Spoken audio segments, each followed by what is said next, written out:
écoutez Radio Salvetat, la radio des Hauts-Cantons. Bonjour à toutes et à tous. Nous avons le plaisir de recevoir ce matin Adeline Gazelle, animatrice de l'espace de vie sociale L'Arc-en-Ciel, et je vais bien Ludivine Enoch, pardon, excusez-moi, chanteuse, conteuse, accordéoniste. Bienvenue à toutes les deux. Merci. Pour cette nouvelle année, on va tout d'abord, si vous le voulez bien, dresser un petit bilan de l'espace de vie sociale sur l'année qui vient de se dérouler, qui vient de passer. Adeline, vous avez reçu un agrément en toute fin d'année, si je ne m'abuse, par la CAF. C'est ça. La Caisse d'allocation familiale. Alors, outre le fait que ce soit un petit peu une reconnaissance du travail effectué tout au long de cette année et de recevoir peut-être des subventions, qu'est-ce que ça apporte cet agrément? Voilà, mais en fait, cet agrément qui est officiellement décerné par la CAF, donc suite à l'année de préfiguration qui a eu lieu en 2022, qui est un petit peu l'année test, c'est aussi la reconnaissance du fait que notre territoire a besoin de ce service-là en termes de lien social et d'accompagnement de projets, puisque grâce à toutes les personnes que j'ai pu rencontrer cette année, on s'est rendu compte que les gens avaient quand même beaucoup d'idées, beaucoup d'envies, alors certes qui avaient été un petit peu pas interrompu par le Covid, mais un peu mis en sommeil, l'élan s'était un petit peu perdu, mais du coup ça a pu permettre aussi de tendre un petit peu une perche aux gens pour leur dire si vous voulez relancer vos idées, vos projets, ou si vous en avez d'autres, maintenant il y a un service qui peut vous aider, vous accompagner. Donc le fait d'avoir reçu l'agrément, c'est aussi la preuve qu'il y a ce besoin sur notre territoire, et effectivement, comme vous l'avez dit, c'est une reconnaissance pour tout le travail qui a été effectué au cours de l'année passée. Ok, merci. Je rappelle donc que l'espace de vie sociale est itinérant, qu'il vient dans tous les villages de la communauté de communes. Combien de villages d'ailleurs? 20 communes. 20 communes, ok. Donc si ça a rencontré un petit peu des débuts chaotiques, parce qu'il fallait justement cette année pilote pour en arriver là où vous êtes aujourd'hui, on peut dire que vous avez reçu un bel accueil. Oui. Maintenant, les choses sont établies, elles vont encore évoluer. De nombreux projets, comme vous le disiez tout à l'heure, vous êtes là pour rompre le lien, non pas pour rompre. Non, au contraire, le renforcer. Renforcer le lien social. Rompre l'isolement, par contre. Rompre l'isolement, mais merci. Oui, c'est ce qu'elle a voulu dire. Voilà. Et donc, vous êtes un petit peu ce lien entre les habitants, les projets et les autorités territoriales. On peut dire ça comme ça. Oui, voilà. Alors, donc cette année 2022, j'ai quand même rencontré un peu plus de 250 personnes en fait sur toutes les communes. Il y a eu presque 80 actions qui ont été menées, ateliers, rencontres, etc. Et je tiens à remercier les habitants du territoire qui ont quand même bien joué le jeu. Il y a vraiment des villages dans lesquels il y a des petits groupes d'habitants qui se sont vraiment mis en place, où des idées étaient en sommeil se sont relancées, de nouvelles ont vu le jour. Et donc cette année, on a pu, grâce à cette implication des habitants, faire un premier comité des habitants, puisque vraiment le principe d'un espace de vie sociale, c'est qu'il fonctionne avec ses habitants. Donc grâce à ce premier comité des habitants, j'ai pu recueillir un petit peu les envies des gens, ces habitants qui s'impliquent régulièrement dans la vie de l'Arc-en-Ciel, et ça nous a permis ensemble de dégager des axes de travail pour 2023.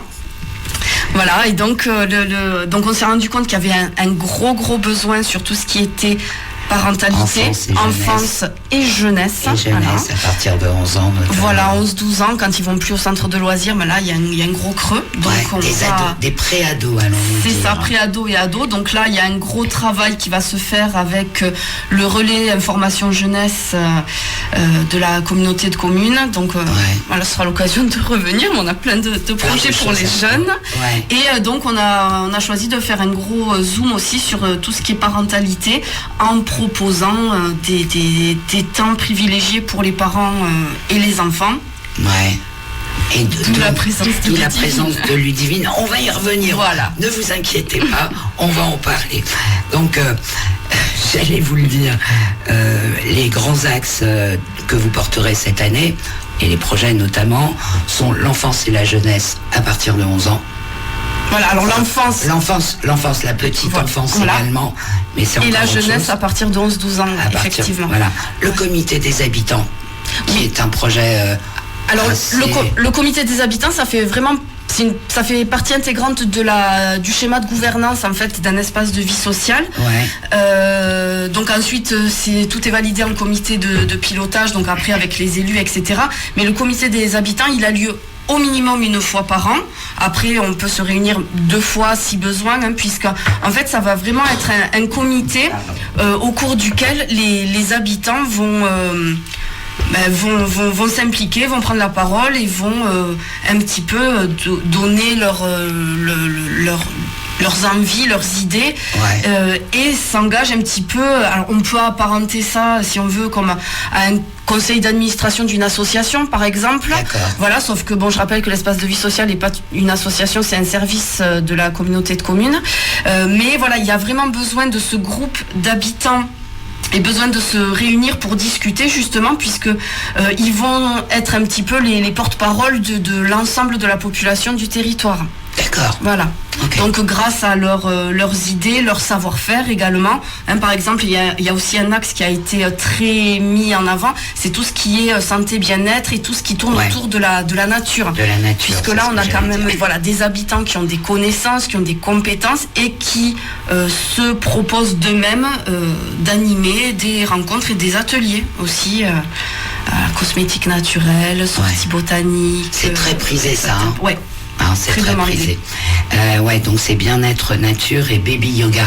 Baby yoga aussi, c'est très prisé. Voilà, baby yoga. Donc j'en profite aussi pour remercier les habitants et les partenaires aussi qui se sont impliqués bénévolement au cours de cette première année, qui ont animé les ateliers comme le baby yoga avec la kinésithérapeute, les sophrobalades avec la sophrologue, etc. Donc il y a d'autres choses qui vont venir aussi, et tout ça se fait aussi grâce à du temps qu'offrent les habitants et les habitants, les professionnels qui sont aussi des habitants du territoire, et grâce à ce partenariat qui se crée.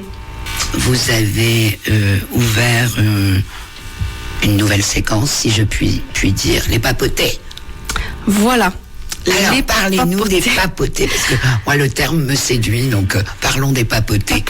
Alors, c'est un rendez-vous qui va avoir lieu dans tous les villages de la communauté de communes, en fonction des plannings aussi, qui sont quand même assez chargés.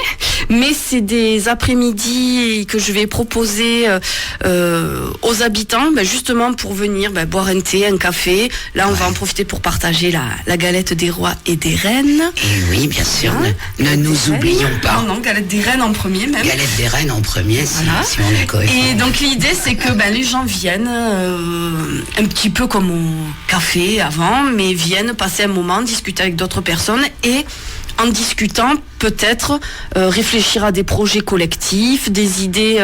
Souvent, je me suis rendu compte, en fait, au fil des ateliers, que c'est en discutant de façon tout à fait informelle que les idées germent et les gens s'échangent des idées.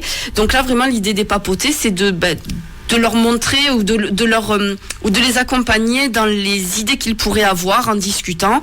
Alors, parfois, il faudra peut-être plus qu'une rencontre pour que ça se mette en forme. Déjà, l'idée de base, c'est que les gens sortent de chez eux et viennent passer l'après-midi, voir d'autres gens, boire un café. Se rencontrer. Et qui se rencontrent. Voilà. Et d'une chose à l'autre, je me suis rendu compte que les projets naissent comme ça.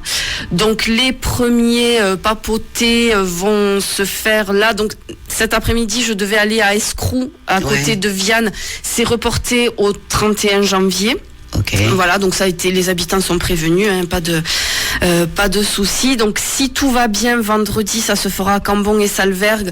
Donc là aussi, on verra en fonction de la météo, puisque l'idée, c'est pas que les gens non plus prennent des risques pour vraiment venir partager une galette. Donc on verra. Et après, voilà, donc la semaine prochaine, c'est prévu à La Montée-Larrier et c'est prévu à Nages, puisque ce sont notamment 2 villages sur lesquels il y a déjà des projets un petit peu engagés. Donc ça sera aussi l'occasion d'en discuter.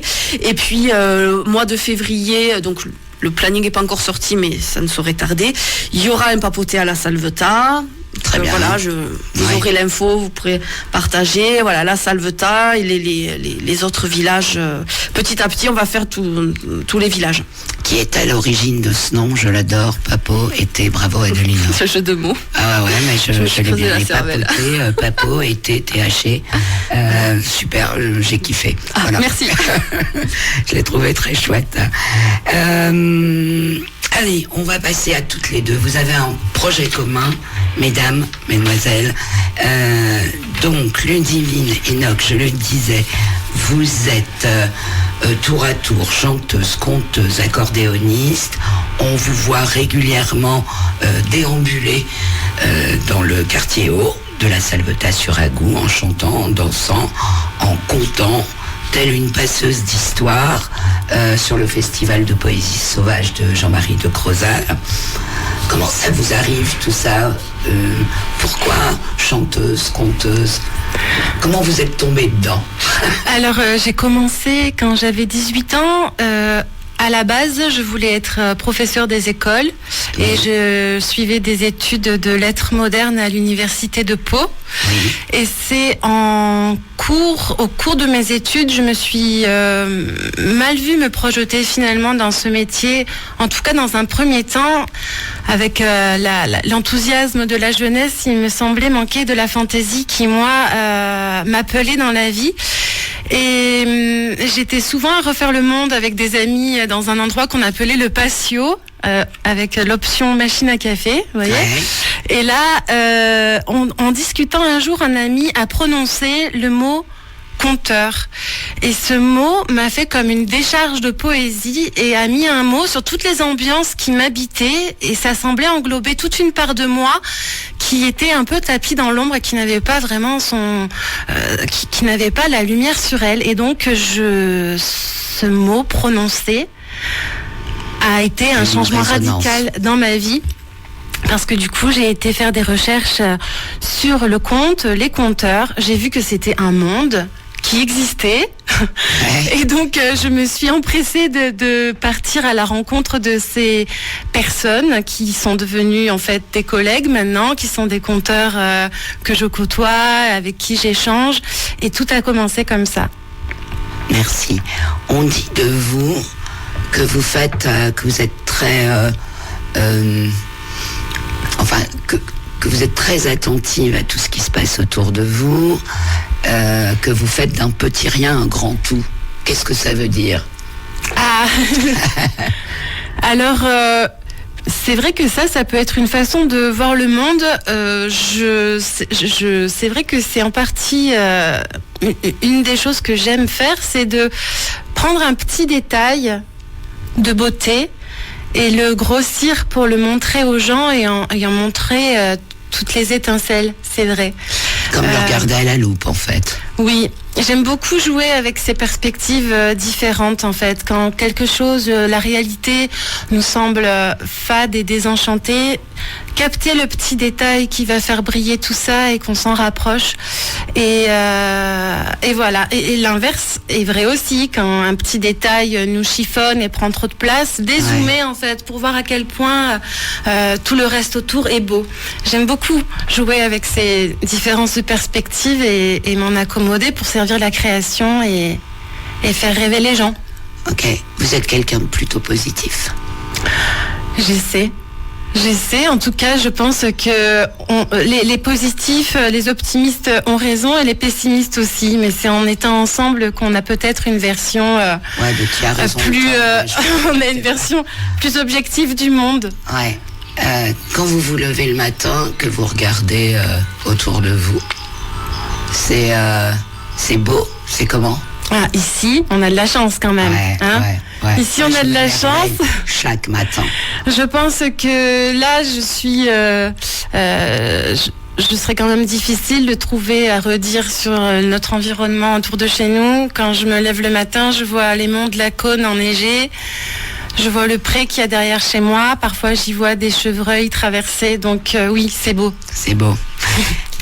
Allez, on va parler de votre actualité, mesdames, à toutes les deux. Oui, votre actualité. Donc, l'espace de vie sociale, l'Arc-en-Ciel, va vous accompagner, Ludivine, dans vos ateliers contes et berceuses parents-enfants. Racontez-nous un peu. Alors, c'est dans le cadre de l'appel à projet Grandir en milieu rural de la MSA. Ouais. Donc j'ai répondu à cet appel à projet qui, quand il a accepté, accompagne justement les initiatives autour de la parentalité. Donc c'était... alors bon, moi je suis une fan de la première heure de Ludivine. Je connais Ludivine. Alors déjà parce qu'elle est habitante du territoire et parce qu'elle participe aussi aux ateliers de l'Arc-en-Ciel. Depuis la mise en place de l'Arc-en-Ciel, elle a participé à plusieurs ateliers de façon personnelle, en tant qu'habitante. Moi je connais bien son travail parce que je la suis depuis qu'elle est là. Et puis voilà, c'est une salvetoise depuis plus de 10 ans. Et je trouvais les contes, les berceuses, je trouvais que c'était quelque chose qui était peut-être pas forcément on n'y va peut-être pas forcément ici sur le territoire comment dire, instinctivement. Oui, voilà, et je me suis dit, si on peut permettre d'apporter cet art directement aux familles, avec cette perle que l'on a sur le territoire, ça serait dommage de s'en priver. Donc du coup, l'appel à projet a été accepté. Donc on en a discuté avec Ludivine. Je lui ai dit, comment est-ce que tu vois des ateliers qu'on pourrait proposer? L'idée, bien sûr, c'est que les parents viennent avec leurs enfants et qu'ils partagent. C'est pas une heure de garderie, soyons clairs. De toute façon, les ateliers parentalité de l'Arc-en-Ciel ne sont pas c'est pas une garderie itinérante, c'est vraiment des temps que l'on propose. Mais oui. C'est des temps en fait qu'on va proposer aux parents avec leurs enfants. Si vous voulez, on le sait quand on est parent, par exemple le mercredi, on va garder les enfants à la maison, mais voilà, on est à la maison, on est pris par il faut faire le repas, il faut faire le linge, il fait le quotidien, et au final on s'accorde pas vraiment le temps qu'on voudrait avec l'enfant ou avec les enfants. Et ces temps de parentalité proposés par l'Arc-en-Ciel, c'est vraiment 1h30 ou 2 heures où les parents sortent de chez eux avec leurs enfants et partagent une activité avec à 100% avec leurs enfants. Et quoi de mieux qu'une activité culturelle, créative, comme ça, autour des contes et des berceuses, grâce à Ludivine. Je te laisse en dire plus. Concrètement, comment ça va se dérouler?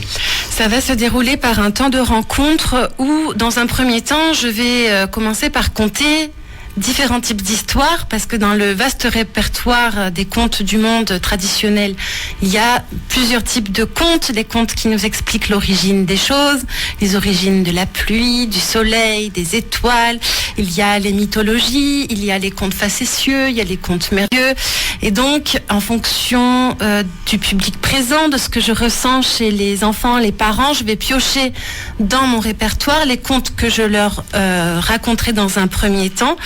Et dans un deuxième temps, les parents et les enfants seront invités à créer ou à s'approprier un conte en famille. Très bien. En fonction de leurs élans créatifs, moi je serai là pour les accompagner, soit pour se réapproprier le conte que j'aurais dit dans la première partie, à leur façon, avec leur imaginaire, avec leur talent.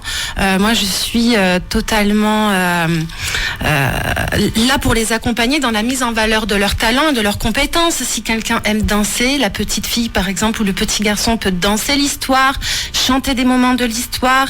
Je viens avec des instruments de musique que je prête et qui peuvent servir l'histoire, donc des instruments de musique intuitifs comme les senza, des petites percussions qui permettent, sans que l'on soit musicien, de pouvoir accompagner la parole de la maman ou de l'enfant en fonction de qui va raconter l'histoire à tel ou tel moment. Et voilà, je vais accompagner les familles là-dedans. Ok, donc ça, ce serait la finalité du projet. Oui, qui sera à la fin des 2 heures d'atelier. Juste à la fin des 2 heures. Oui. C'est en fait à chaque fois, ça va être très intense. Du coup, on va pas s'ennuyer. D'accord, parce que j'allais vous dire, on pourrait proposer en radio de présenter la finalité du projet. Tout est possible et imaginable. Ouais. Après, voilà, bon, c'est vrai que l'année ne fait que commencer, mais il y aura quand même un cycle de 1 atelier par mois. Donc en fait, ça fait un cycle de 10 ateliers. Donc juillet-août, il n'y en aura pas. Ouais. Mais on va arriver jusqu'à la fin de l'année 2023 et voilà, on envisage au mois de décembre pour la dernière date peut-être de faire quelque chose de global. Enfin, on a le temps d'y réfléchir parce qu'au fur et à mesure des ateliers, on a peut-être des idées qui vont germer. Ouais, mais il y aura quelque chose où on essaiera peut-être de rassembler un petit peu tout le monde pour faire une cohésion globale. Ouais, oui. Voilà, l'idée c'est toujours de passer un bon moment et là c'est vraiment en plus quelque chose qui va aider, je pense, aussi bien les parents que les enfants aussi dans leur aisance orale, dans leur confiance, la confiance en soi, etc. Donc c'est intéressant. Ça a été un bonheur de retrouver le public après ces 2 ans d'absence. Oh là là. Racontez-nous. Alors, ce temps de veille dans nos maisons, pour ma part, je l'ai mis à profit, comme beaucoup d'entre nous, pour approfondir, créer, m'interroger aussi sur la vie, voir des choses différemment. Donc, je pense que personnellement, ça a été comme une petite pépinière à projet. Pour beaucoup d'artistes, on a mis ce temps à profit pour ça, parce que finalement, on est souvent sur les routes. Donc, ce grand temps d'introspection a été mis au profit de nos idées. Par contre, quand je suis sortie, j'avais une patate. Là, c'est sûr que je m'étais pas rendu. Ça a réactualisé ma passion pour les spectacles. Ouais, alors j'ai envie de vous dire, quoi qu'on en dise, ça a eu un côté très positif, notamment chez les artistes, même si vous avez été en veille quelque temps, si on a presque tous été en veille, enfin pas nous, mais voilà, malgré tout, ça a eu un côté très positif. Ça a eu un côté positif, mais il y a encore des on est bien conséquences très négatives sur la fréquentation des salles de spectacle. Il y a beaucoup de mal à relancer tout ça. Cette machine. Ouais, beaucoup de mal. Pourquoi vous pensez que les gens ont peur de se croiser à nouveau Je sais pas, je pense que je pense que c'est propre à chacun. Je sais pas si c'est l'ambiance globale ou si c'est encore les conséquences de ça, mais en tout cas, je pense qu'il est difficile de faire sortir les gens de chez eux. Je pense qu'Internet prend beaucoup de place parce que ça offre beaucoup de possibilités d'ouverture sur le monde. Mais pas d'ouverture sur les autres, du coup. Voilà, c'est à double tranchant et je pense que Internet a pris énormément de place au moment du confinement pour maintenir le lien. Et c'est peut-être une bonne chose, mais c'est vrai que là, c'est bon, c'est fini, en fait. Donc, ce serait bien que, du coup, de nouveau, les gens repartagent leur vie. Tout l'espace de vie sociale. Absolument. Pourtant, j'avais eu l'impression, moi, que sorti de tout ceci, il y avait une espèce d'euphorie de se retrouver et ce besoin justement de théâtre, de chansons, de festivals. Il m'a plus semblé ressentir ça au niveau des gens. Que ce soit à la Salvetat ou ailleurs, un réel besoin et vous me dites que les salles sont vides du coup. C'est vrai, c'est complètement contradictoire. Il y a eu ce feu d'artifice après, je pense, oui. Ouais. Mais je pense qu'il s'est éteint. Ouais. Je pense qu'à l'heure actuelle, il faut rallumer tout ça et vous êtes là pour ça. Il faut du temps, c'est comme pour tout, c'est comme... pour équilibrer ça, je pense que suite à ça, je pense qu'en fait, c'est un peu l'histoire de l'humanité quelque part, de naviguer d'un extrême à l'autre avant de réussir peut-être à retrouver un équilibre. Ouais. On va parler de vos dates. Qui m'en parle? Oui, alors peut-être faire un petit zoom sur... faites un zoom, Adeline. Parce qu'en fait, du coup, il y a deux choses. Il y a les ateliers contes pour les enfants à partir de 5-6 ans. Et puis les berceuses pour les bébés, voilà. Les tout petits. Voilà, et pour les plus petits, les bébés, les 0-5 ans. Donc là, il va y avoir 2 ateliers berceuses. Je te laisse. Oui, alors sur ces ateliers berceuses, je suis en duo avec mon compagnon, qui est mon compagnon dans la vie et sur la scène, notamment sur ce type d'atelier. Donc il s'agit de Yann Vegel, qui est flûtiste, multi-instrumentiste, mais son instrument principal est la flûte baroque, les flûtes orientales et la flûte irlandaise aussi. Et du coup, sur ces ateliers, on se partage les temps de création avec les parents et les enfants. Donc moi je transmets des berceuses et Yann est là comme un soutien musical et m'accompagne dans ces ateliers. Voilà. Donc là ce sera des ateliers de 1 heure, les ateliers de berceuses. Et donc voilà, là ce sera transmettre des jeux de doigts aussi également, qui sont des moments de complicité savoureux à vivre avec son bébé. Absolument. De lui faire prendre conscience de son corps, de jouer avec les rythmes, avec les associations entre le mot, le geste, les parties du corps, les petites mains, voilà. Vous pensez qu'il faut apprendre ça aux parents? Mais c'est des choses qu'après les parents peuvent refaire chez eux, c'est ça qui est intéressant aussi. Ok. Mais est-ce que les parents, naturellement, ne le font pas? Enfin, je sais pas, je pose une question. Mais je pense que d'avoir aussi l'approche avec des professionnels du milieu, ça peut être sympathique. Et surtout, ce que je trouve intéressant avec Yann et Ludivine, c'est tout ce côté contine du monde que peut-être nous, on va peut-être se cantonner à une poule sur un mur ou une souris verte. Et Ludivine et Yann vont peut-être vont sûrement apporter autre chose avec ça c'est un premier temps, mais après peut-être si ça marche bien, il y a un constat à faire, d'autres choses sur l'ouverture sur le monde. Et quoi qu'il en soit, on en revient à ce moment de partage en exclusivité avec son enfant à ce moment-là. Et puis les gens ne font pas tant ça finalement. C'est vrai. Le constat que je fais, c'est qu'ils découvrent en fait beaucoup de jeux de doigts qui font partie pourtant du patrimoine immatériel du oral français, et les gens découvrent. C'est vrai qu'on a souvent l'habitude de faire un siphon fond les petites marionnettes, mais il y en a des centaines et des centaines qui sont très drôles et que je m'invite à leur faire découvrir. Bon super.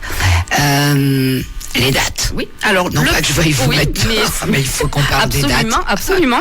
Les inscriptions sont ouvertes. Donc la première date. Donc c'est sur inscription. Oui, par contre c'est sur inscription parce que on peut pas prendre 50 personnes. C'est pour ça qu'on invite les gens à s'inscrire. Les places sont limitées dans une idée de qualité de l'atelier aussi, pour avoir quelque chose de qualitatif. Donc le premier atelier conte aura lieu à Fraiss.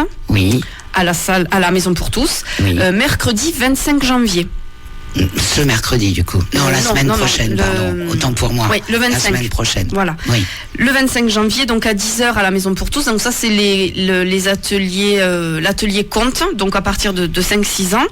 Le mois prochain, donc ça sera à Anglès, donc le 8 février. Oui. 8 février. Il y aura la Salvetat le 22 mars. On ira dans le Caroux à Rosis, à Andabre le 19 avril. Moulin-Mage le 24 mai. Viane le 20 septembre. Laconne le 18 octobre. Et Bar le 22 novembre. Ça, c'est pour les contes. Oui. Et donc, pour les ateliers berceuses, donc ce sera à Laconne le 21 juin et à Murat-sur-Vèbre le 5 juillet. Et donc, on précise que les parents et les enfants peuvent venir à plusieurs ateliers. puisque grâce à la magie de Ludivine, les ateliers ne seront pas forcément les mêmes. Ça peut même être complémentaire. Donc si quelqu'un a envie de venir à Fraiss mercredi prochain et a envie de venir à Anglès ou à Moulin-Mage dans 2 mois ou 3 mois, ils peuvent venir aussi. Oui. Très bien. Alors, si on veut réserver, on réserve où, du coup? Alors, au numéro de l'Arc-en-Ciel, donc 07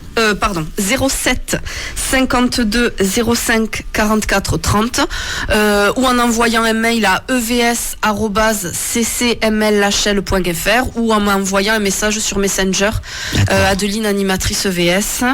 On retrouve vos publications sur Facebook. Sur la page Facebook de l'Arc-en-Ciel. Très régulièrement. Voilà. On redonnera toutes ces dates. Toutes les dates, voilà. Après, donc on distribue, donc là je vais le faire cette semaine, des flyers dans toutes les écoles. Comme ça, les parents auront toutes les dates dans les cahiers des enfants. Donc sur la presse locale également. Voilà. Radio Salvetat. Tous les moyens de communication. Et absolument. Surtout, j'insiste, Intramuros. Intramuros, ouais, exact. Télécharger Intramuros. Il faut télécharger Intramuros, je me le dis à moi-même d'ailleurs.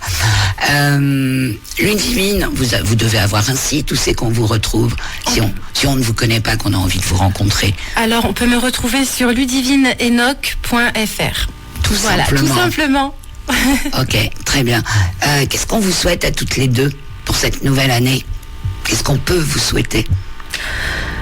Que l'Arc-en-Ciel rayonne encore longtemps sur les monts de la Cône et la montagne du Haut-Languedoc, et puis que les gens viennent, se rencontrent, tissent des liens et créent des projets. Tout simplement. Ludivine? Eh bien moi, on peut me souhaiter d'avoir de nouveau des projets qui se multiplient, des projets aussi passionnants que ceux proposés par Adeline, et puis voilà. Ok, écoutez, on vous le souhaite. Merci beaucoup. Avec grand plaisir. D'ordre général, généralement, on propose à nos invités de choisir une musique qu'ils aiment. Ludivine, vous avez choisi quoi? J'ai choisi Aurora. Après, le choix de la musique en particulier reste un mystère, mais j'aime beaucoup le répertoire. Ok. Du coup, Vincent, on écoute quoi? On écoute Aurora avec le morceau Everything Matters en featuring avec Pomme. Ok, merci à toutes les deux. Merci Vincent pour ton accompagnement technique. Et merci à moi-même, merci à tous. Merci, bye bye. Merci Agnès. Radio Salvetat, 102.5, 106.6, la radio des Hauts-Cantons.